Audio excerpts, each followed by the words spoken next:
Today we're going to play some Black Powder in Tabletop Simulator. I think Black Powder works well in Tabletop Simulator because the movement rules are loose, the spirit is non-competitive, and it's more of a game where you push masses of miniatures across the table and roll some dice. It means that it is a lot less fiddly than other games, and not being fiddly is good for Tabletop Simulator. Some other things that make Tabletop Simulator, I think, a good option for playing Black Powder is that Black Powder wants a large table, right? And you can have a 6x8 table or larger in Tabletop Simulator, and that's something that might be difficult in real life. Could actually lead to divorce if you tried to do that in your own living room. You can have as many miniatures as you want on that giant table without being personal friends of the Perry brothers, which is also an advantage. There are lots of Napoleonic figures available out there for Tabletop Simulator. There are also American Civil War models out there like the ones we're using in this game. 7 Years War I haven't seen. Actually, maybe I think I saw Prussians, right? But not a lot out there for the 7 Years War and some of those more esoteric horse and musket eras. I think I did see some colonials at one point. This is the second game we've ever played of Black Powder, so I'm sure we're doing some things wrong. We used the 1862 list from the Glory Hallelujah supplement. We are not playing a scenario. The only objective is to defeat the opponent's army. We are deploying 2 brigades initially, with the 3rd Brigade arriving on turn 3. We agreed to deploy 12 inches onto the table. Each side has 3 brigades. The Union has 2 infantry brigades, one with 5 regiments and one with 3 regiments. The one with 3 regiments is unreliable, which is a special rule you can give them in the army list. It means that they need 7s instead of 8s for command rolls on the infantry. The Union also has a cavalry brigade with 3 regiments, and the cavalry has breech-loading carbines. The Confederates have 1 5-regiment infantry brigade, 1 2-regiment infantry brigade.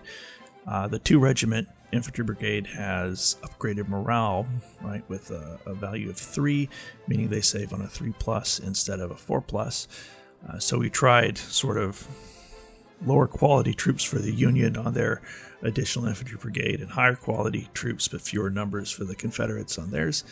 They also have, the Confederates have a cavalry brigade with 3 regiments to balance those breech-loading carbines. We gave that cavalry brigade some melee upgrades, and that will prove to be a big mistake. All brigades have supporting artillery of various flavors. The cavalry brigades have little 6-pounder horse artillery guns, and the infantry have 12-pounder smoothbores or 3-inch rifles. Deployment. The Confederates chose their cavalry and their large infantry brigade. I was playing the Union and chose my large infantry brigade and my smaller, unreliable infantry brigade. My thinking was that I needed as much time as possible to get my unreliable brigade on the table and in position. I thought they would have no trouble moving up to occupy this stone church, even with a few failed command rolls. But we'll just see how that goes. I thought they would be anchoring that whole flank there. We both deployed in lines, more or less, as shown here. My Confederate opponent seems to think he is Marshal Ney at Waterloo, and he gets similar results. He moved his cavalry up when his infantry stalls due to failed command rolls, and he attempted a charge, kind of a frontal charge, right to the front of the Union lines. Only one of the regiments actually make it. I think the others got hung up on that fence there, and it does not go well. That one, they all get shot up pretty bad. So then the Confederates kind of dress their lines. They start making a few of their rolls, command rolls for that infantry brigade. The Confederate cavalry dismounts and falls back to a more sensible position in a skirmish line. I'm hoping that'll have time to destroy the Cav brigade before their infantry shows up. My unreliable brigade shows me how unreliable they are. Despite starting the game only 18 inches from that church, they never make it in. They fail many command rolls. Meanwhile, the law of averages kicks in, and the Confederates move their line up. They have no trouble running 36 inches and getting into the church themselves. And they bring their whole infantry line up the field. So this is going to start a war of attrition in the middle between those two large infantry brigades.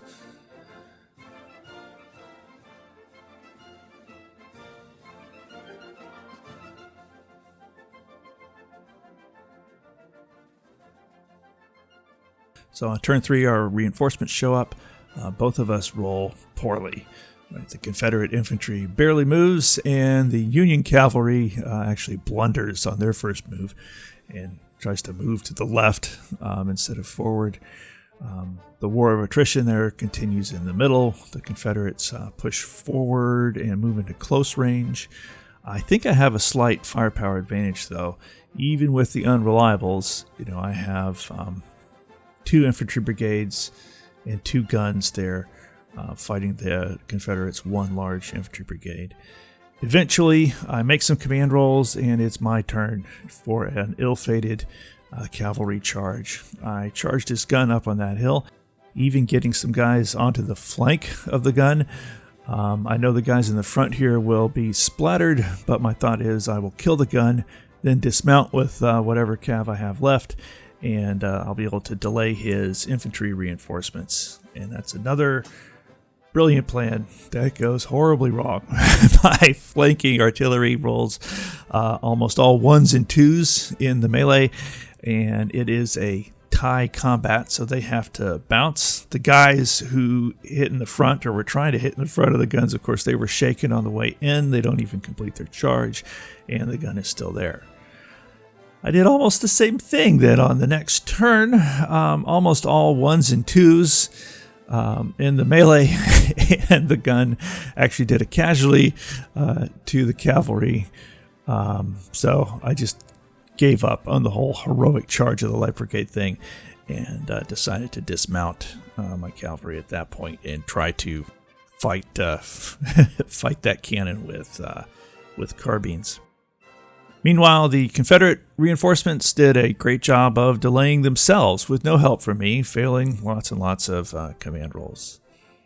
So the battle is finally decided in the middle as the Union cavalry slowly gains the upper hand in the infantry battle. For a while, it looked like anyone's game as my cavalry brigade was badly hurt with those reinforcements bearing down on them. The large Confederate brigade, though, breaks.